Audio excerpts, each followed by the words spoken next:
నాకన్నా ముందు చాలామంది గొప్ప గొప్ప జర్నలిస్టులు లైక్ గంగాధర్ శాస్త్రి గారు కానివ్వండి, తెలుగు జాతి మొత్తం వాళ్ళ వాళ్ళ మాటలను వింటూ సంస్కృతిని ముందుకు తీసుకెళ్లాలనే ఆరాటంతో పనిచేస్తున్నటువంటి చాగంటి కోటేశ్వరరావు గారు, అలాగే గరికపాటి గారి ప్రవచనాల్లో స్త్రీ పట్ల స్త్రీకున్న ప్రాముఖ్యత వీటన్నిటి గురించి వాళ్ళు మాట్లాడే సందర్భంలో చాలామంది చాలా మాట్లాడారు. మరీ ముఖ్యంగా సినిమా ఇండస్ట్రీ గురించి కూడా అలాంటివి చేయొద్దు, మీరు అలా చేయటం వల్ల, అలా ఉండటం వల్ల, అలాంటి కట్టుబొట్టు వల్ల బయట సినిమాలో ఎలాగైనా చేసుకోండి, మీరు దానికి సెన్సార్ ఉంటుంది కాబట్టి మీరు పరిధులు దాటలేరు, బయటకు వచ్చిన తర్వాత మీరు ఇబ్బందులకు గురవుతారనే విషయాన్ని పదే పదే ఎంతోమంది పెద్దవాళ్ళు, సంస్కృతి సంప్రదాయాల పట్ల అవగాహన ఉన్నవాళ్ళు జనరేషన్స్కి చెప్తూనే వచ్చారు. నేను అలా మాట్లాడటానికి ప్రధానమైన కారణం ఏంటంటే, లూలు మాల్లో నిధి అగర్వాల్ తను పడ్డ వేదన, తన కారులోకి వచ్చిన తర్వాత తను ఎంబ్రాసింగ్గా ఎలా ఫీల్ అయిందో అది నా మైండ్లోంచి పోలేదు. వారం రోజులవుతున్నా నా మైండ్లోంచి పోలా. ఆ తర్వాత ఇమీడియట్గా సమంత గారి మీద, తెలుగు సినిమాలో నేను ఈ ఇండస్ట్రీకి వచ్చిన తర్వాత 90% ఆర్టిస్టులు, ఫీమేల్ ఆర్టిస్టులు ఎప్పుడు కూడా లైక్ రమ్యకృష్ణ గారు కానివ్వండి, జయసుధ గారు కానివ్వండి, విజయశాంతి గారు, వీళ్ళు కట్టుకున్న శారీస్ మీద, వీళ్ళు వేసుకున్న డ్రెస్సుల మీద షాపుల్లో అమ్మేసేవాళ్ళు అనమాట.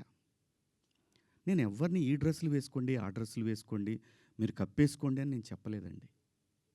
నేనెవరిని చెప్పడానికి? సమాజంలో ఏ రుగ్మత వచ్చినా కానీ సమాజం సినిమా వల్ల చెడిపోతుంది, మీరు వేసుకునే డ్రెస్సుల వల్ల చెడిపోతుంది, మీ సినిమా వల్లనే ఈ ప్రపంచం నాశనం అవుతుందనే మాటలు వింటూ ఉన్నాం. కాబట్టి తరచూ ఇక్కడే బతికి, ఇక్కడే నా కుటుంబాన్ని ముందుకు తీసుకెళ్తూ, నా పిల్లల్ని చదివించుకుంటూ, ఇక్కడొచ్చిన డబ్బులతో చదివించుకుంటూ, సినిమాని ఎవరు అనకూడదు అనే పంతాలో మనం ఎందుకు వాళ్ళకి అవకాశం ఇవ్వాలనేటటువంటి ఆలోచనతో నేను ఆ సందర్భంలో వచ్చిన మాటల్లో నాకు ఇప్పటికి కూడా నాకు నమ్మబుద్ధి కావట్లేదు. నేను ఆ 2 పదాలు నాకు ఎందుకు వచ్చినాయని. కొన్ని ట్వీట్లు వెళ్తూ ఉన్నాయి, ఎవరికి ట్యాగ్ అవుతూ ఉన్నాయి. నాకు నిద్ర లేదు, పేర్లు కూడా గుర్తురాట్లా. స్త్రీల సమస్య మీద మాట్లాడుతూ ఉంటే మన రాహుల్ వైఫ్ చిన్మయి గారు ఆవిడకి వెళ్తూ ఉన్నాయి, ఆవిడకి ట్యాగ్ చేస్తూ ఉన్నారు. ఇక్కడి నుంచే మొత్తం ట్యాగ్ చేస్తూ ఉన్నారు. ఆ తర్వాత మన అనసూయ గారికి ట్యాగ్ చేస్తూ ఉన్నారు. ఎందుకు చేస్తున్నారు నాకు అర్థం కాలేదు. సర్లే, ఏదో పాపం ఆవిడ మాట్లాడుతూనే ఉంటుంది ప్రతిసారి కూడా, తప్పేం లేదు. నా తరఫు నుంచి 2 పదాలు దొరికినాయి కాబట్టి ఐ హ్యావ్ టు బేర్. ఏదైనా బేర్ చేయాల్సిందే. మనం దాన్ని ఓట్రిచ్చి కొట్టినా దానివల్ల ఏం ప్రయోజనం లేదు. ఎందుకంటే తప్పు నా వైపు ఉంది కాబట్టి నేను సర్దుకొని వెళ్ళాలి, తప్పదు. క్షమాపణలు చెప్పాను, ఇంకా చెప్తాను కూడా. ఆ 2 పదాలకి నేను ఎప్పుడు సెట్ అవుతానో నాకు తెలియదు, నా మైండ్ ఎప్పుడు సెట్ అవుతుందో తెలియదు. అటువంటి పరిస్థితిలో ఉన్నా. నేను నా భార్య అయితే అసలు నువ్వు ఇలాంటి స్టేటస్లో ఉంది. ఎందుకంటే ఎవరికైనా ఫ్యామిలీయే ముఖ్యం.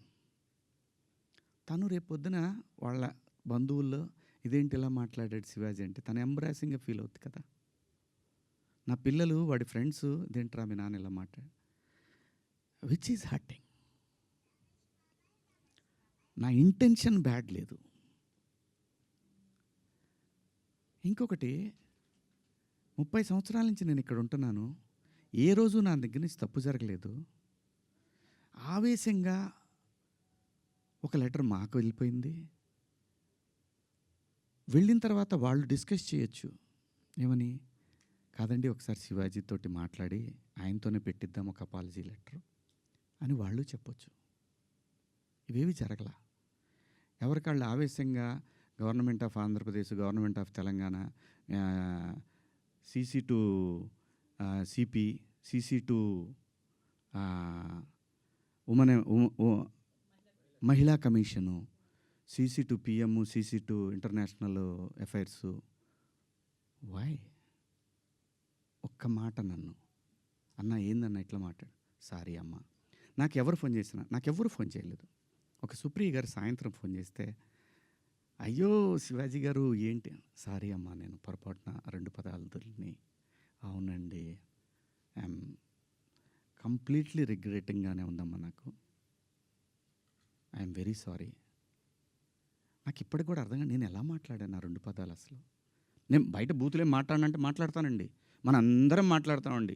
అర్థం పర్థం లేని మాటలు మాట్లాడుకుంటాం. కానీ ఒక వేదిక, ఒక పద్ధతి, జనరేషన్స్‌కి మనమే చెప్పాలి కాబట్టి, మన పిల్లలకి చెప్పాలి కాబట్టి. ఆవిడ సరే అండి పెట్టేసేయండి అయిపోయింది. నేను ఇచ్చేసాను అప్పటికే. నేను పంపించేసానమ్మా అప్పుడే.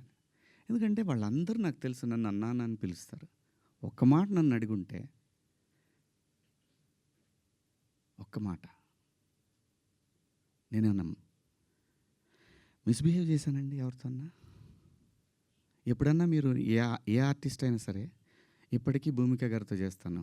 మేడం అని పిలుస్తా. లయమ్మ అంట. రంభ గారితో చేశాను. సంఘవి గారితో చేశాను. పెద్ద పెద్ద ఆర్టిస్టులతో చేశాను. ఇంత చిన్న మిస్‌బిహేవ్ చేయలేదు. చెయ్యను కూడా. ఇంకో హీరోని అడుగుతారు. ఇలా అన్నాడు శివాజీ అని. క్షమాపణ చెప్పాడు కదయ్యా అని అంటారు. ఇది వెళుతూనే ఉంటుంది నిరంతరం కొన్నాళ్ళు ఇంతకన్నా పెద్ద ఇష్యూ వచ్చే వరకు కదా. అలాగే ఒకవేళ ఆ లూలు మాల్లో నిధి అగర్వాల్ పాపం ఆ పిల్ల బట్టలు ఏదన్నా ఒకటి జారితే ఆ అమ్మాయి జీవితకాలం ఆ వీడియోలు ఉంటాయి కదండి. తీమన్నా తీస్తారండి ఎవరన్నా? నన్ను చాలా ప్రొవోక్ చేసింది ఆ ఒక్క సిచ్యువేషనే. నేను మా సమంత గారిది నేను చూడలేదు. అయ్యింది అని అన్నారు. నేనంటాను మీరంతా ఇప్పుడు నేను చెప్పిన మాట ఏంటి? అమ్మా మనకెందుకు ఈ దరిద్రం? ఇట్లా జనంలోకి వెళ్ళినప్పుడు కాస్త మంచి బట్టలు మీరు ఏమన్నా వేసుకోండి, చీరలు కట్టుకుంటారు. ఇప్పుడు మీరు వచ్చారమ్మా, చక్కగా నిండుగా వచ్చారు. ఎందుకు వస్తారు? మనకంటూ మనం ఒక చోటుకి వెళ్ళినప్పుడు మనకే ప్రమాదం లేకుండా మనల్ని ఎవడో విమర్శించకుండా బయటపడాలి అనేది ఉద్దేశం. అది నా ఇంటెన్షన్. శిక్ష వేసేవాడు కూడా ఫస్ట్ ఇంటెన్షన్ చూస్తాడు. ఇది ఏ ఇంటెన్షన్తో మాట్లాడాడు? జడ్జి అయినా, ఈవెన్ కేసు తీసుకునే ఎస్ఐ అయినా ఉమెన్ కమిషన్ దాకా పోవాలన్నా ఇది ఈ 2 పదాలు. నాకంటే పెద్ద పదాలు ఎవరు వాడలేదా ఈ పరిశ్రమలో? నాన్నే ఎందుకు మీరు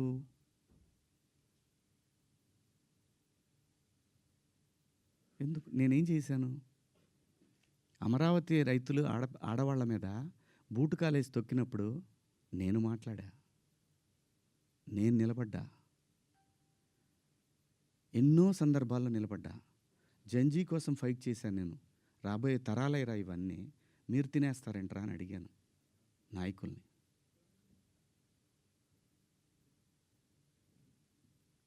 మీరందరూ కూడా మన పేపర్లో కానీ లేదని కానీ ఎప్పుడైనా సరే ఒక మిస్ వార్త ఏదన్నా గబుక్కన మనం టీవీలో ప్రజెంట్ చేసినా కూడా సవరణ అని ఒకటి ఇస్తారు మీరు. మనుషులు మనం సమర్థించుకోవట్లా, పొరపాటు జరిగింది అని చెప్తున్నాను నేను. దానికి మీరందరికన్నా కూడా ఎంత ఇది ఉందో కానీ నేను ఎప్పటికి సెట్ అవుతానో నాకు తెలీదు. నా ఆవేదన అంతా ఆ చిన్మయ్య గారి దగ్గర నుంచి అలా అలా అలా అలా అలా అలా వెళ్ళి ఉమెన్ కమిషన్కి వెళ్ళిపోయి వాళ్ళు నాకు మెసేజ్ పెట్టి నువ్వు 27వ తారీఖు మా దగ్గర అటెండ్ కావాలి అని.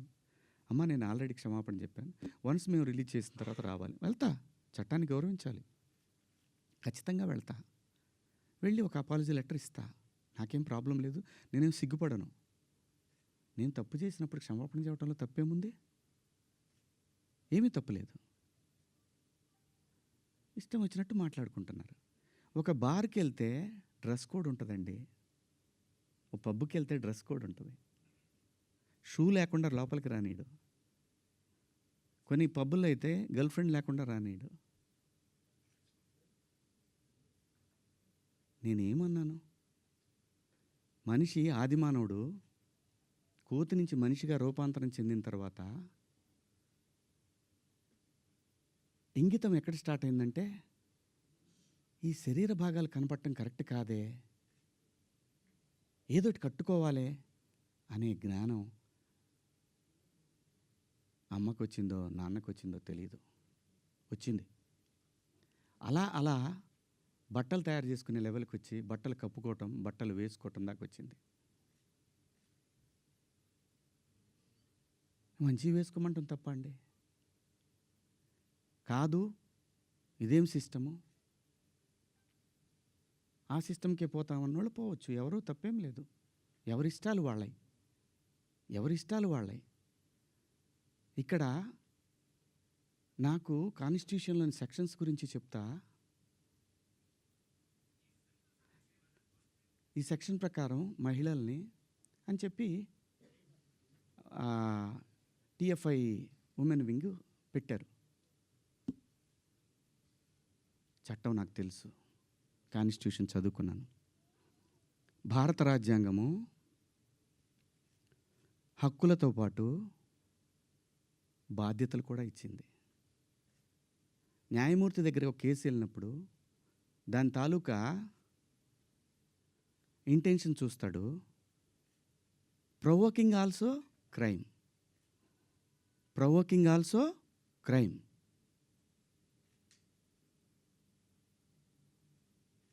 చాలామంది పెద్దవాళ్ళు, మన సీనియర్ సిటిజన్స్ అందరూ కూడా ఎందుకు అలా మాట్లాడతారు అంటే, నెక్స్ట్ జనరేషన్కి వాళ్ళ సంస్కృతిని క్యారీ ఫార్వర్డ్ చేసి వెళ్తున్నారు.